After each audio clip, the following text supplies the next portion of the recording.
Tuck Everlasting, Chapter 22. Next morning, Winnie went out to the fence directly after breakfast. It was the hottest day yet, so heavy that the slightest exertion brought on a flood of perspiration and exhaustion in the joints. 2 days before, they would have insisted that she stay indoors.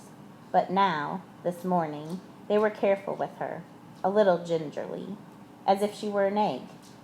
She had said, "I'm going outside now," and they had said, "All right, but come in if it gets too hot, won't you, dear?"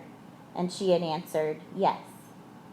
The earth, where it was worn bald under the gate, was cracked and hard as a rock, a lifeless tan color, and the road was an aisle of brilliant velvet dust. Winnie leaned against the fence, her hands gripping the warm metal of the bars, and thought about May behind another set of bars in the jailhouse. And then, lifting her head, she saw the toad. It was squatting where she had seen it first, across the road.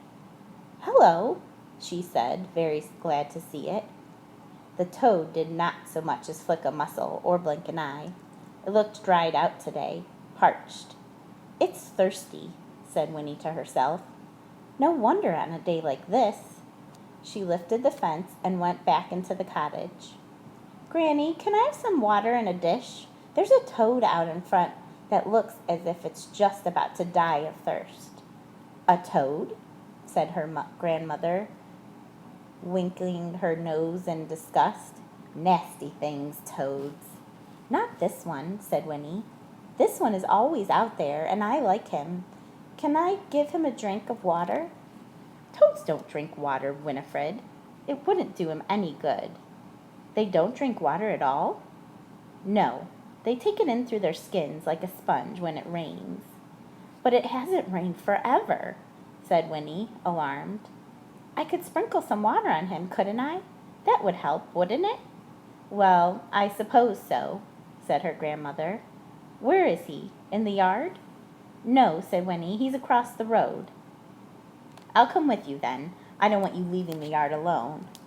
But when they came out to the fence, Winnie balancing a small bowl of water with enormous care, the toad was gone.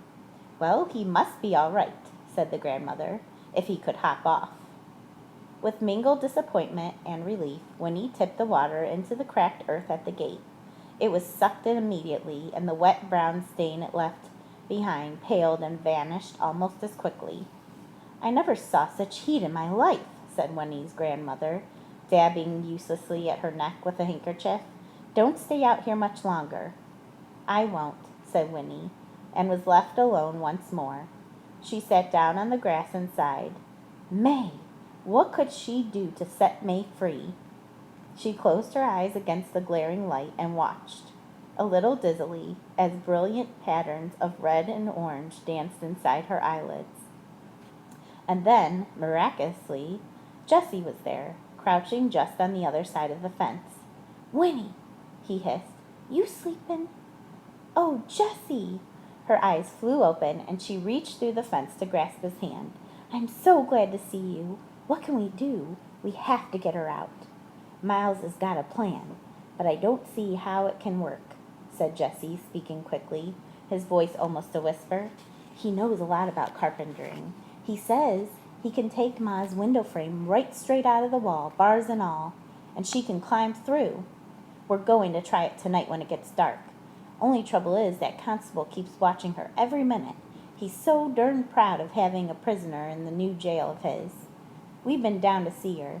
She's all right, but even if she can climb through the window, he'll come after her soon as he sees she's gone. Seems to me he'll notice right off. That don't give us much time to get away, but we gotta try it. There ain't no other way. Anyhow, I come to say goodbye. We won't be able to come back here for a long, long time, Winnie, if we get away. I mean, they'll be looking for Ma. Winnie, listen. I won't see you again, not for ages. Look now. Here's a bottle of water from the spring. You keep it. And then, no matter where you are, when you're 17, Winnie, you can drink it, and then come find us. We'll leave directions somehow. Winnie, please say you will."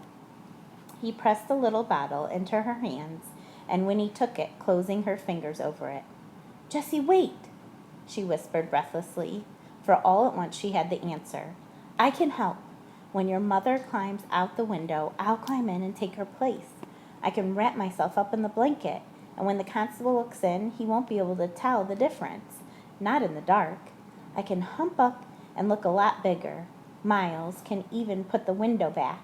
That would give you time to get away. You'd have at least till morning.